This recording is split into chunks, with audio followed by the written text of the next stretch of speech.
Hey everyone, a Complex back with another video, and today I want to chat with you once again about SWTOR. I know we've been doing a lot of SWTOR recently, but I am addicted to it, and I figured, you know what? Today let's chat about whether or not it's fun as a solo player, and admittedly I've only been playing SWTOR as a solo player, so I want to give my thoughts on it in case you too are in the same boat and you'd like to know if it's worth diving into. Now let me just start by saying that I really only played story stuff for SWTOR. I haven't hit end game content yet just because I'm having so much fun with the various class stories and the companions and the world and strongholds, and there's just so much to do even before hitting end game. So when we get to that point, I promise to make an updated video and let you guys know how I feel as a solo player doing like the end game content, but that could take a while because Onslaught is also right around the corner, which is the newest expansion coming out for SWTOR, so there is still a lot to do. Now, in case you don't want to hear the whole video, let me just start off by saying that yes, SWTOR is phenomenally fun as a solo player. I have only been playing as a solo player, as I had mentioned, and honestly, sometimes I forget that it's an MMO. Now, I know that sounds really weird, but it's true. Let's talk about why. The first and probably biggest reason is that there are story areas in the game, which I haven't seen anything like that before, and I very much enjoy it. Basically, what happens is you see this kind of see-through green wall when you're going into particular areas for missions, and when you go in, you get this message like you're in story mode or what have you, and that means that is your own private instance. Other players can't come in and talk to the same NPCs that you are. They can't fight the same NPCs that you are. This is your area. It's basically a single player zone, which is phenomenal. So you never feel like there are oodles of people coming to talk to the same NPC to finish the same quest that you are or to make these big decisions that you are. So it doesn't pull you out of the immersion of being the hero or the bad guy or whatever kind of character you're playing as. It keeps you within that. It keeps you in the moment, which I adore, and it definitely helps me forget that I'm actually playing an MMO.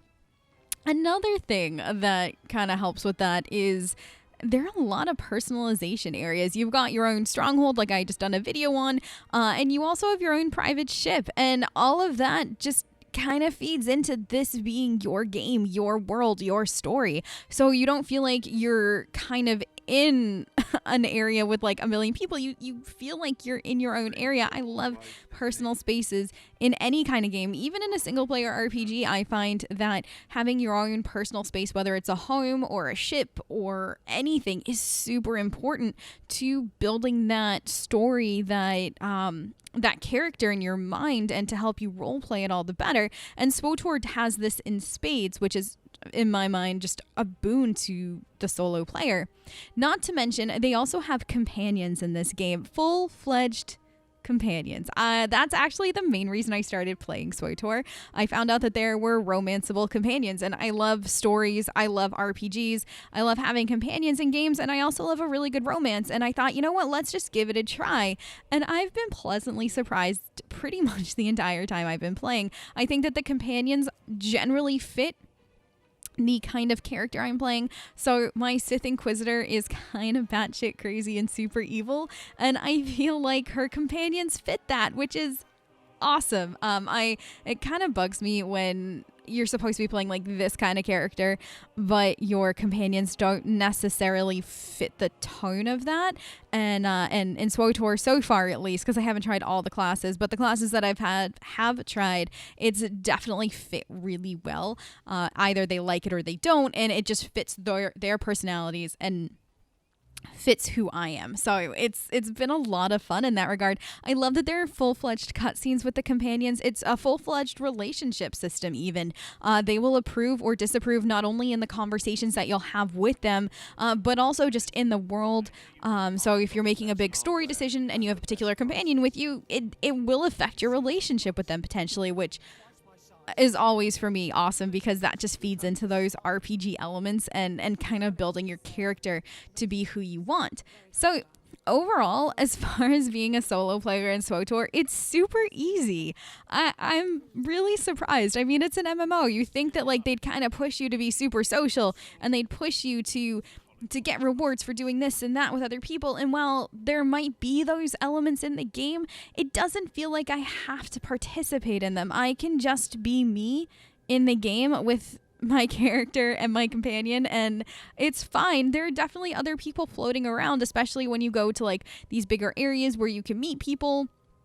When you're on like the fleet and stuff like that, and you see a bunch of other people, but 9 times out of 10, other people that you run past also have NPC companions with them.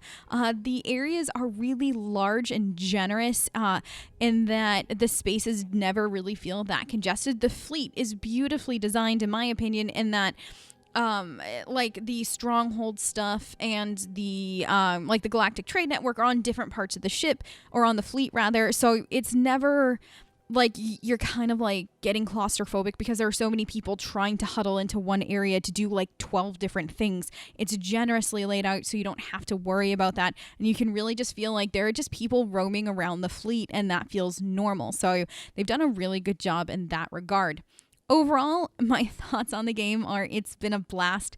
As a solo player, I definitely think it's worth trying. So if you've been tempted to download SWTOR, I say just go for it, especially because it's a free-to-play game. At least to start, you might want to consider picking up a subscription down the road. But to start, there is plenty to do as a free player, and it will really give you a nice taste of the game. And like I said, it's pretty easy to forget that you're in an MMO, so give it a try. If you do end up trying it for the first time, let me know your thoughts in the comments down below, or find me on Twitch. I do stream SWTOR at least once a week. Like I said, it's been my guilty pleasure, so we probably are going to be streaming it a little bit more than once a week in the upcoming weeks while we and get our character through her story and prepared for Onslaught. And if you're a veteran of SWTOR, I'd love to hear your thoughts too on whether or not you enjoy it as a solo player or you prefer it with friends. But y'all, seriously, thank you so much for joining me. I hope you have a fantastic rest of your night and or day, depending on where you are in the world, and I will catch you next time. Bye, guys.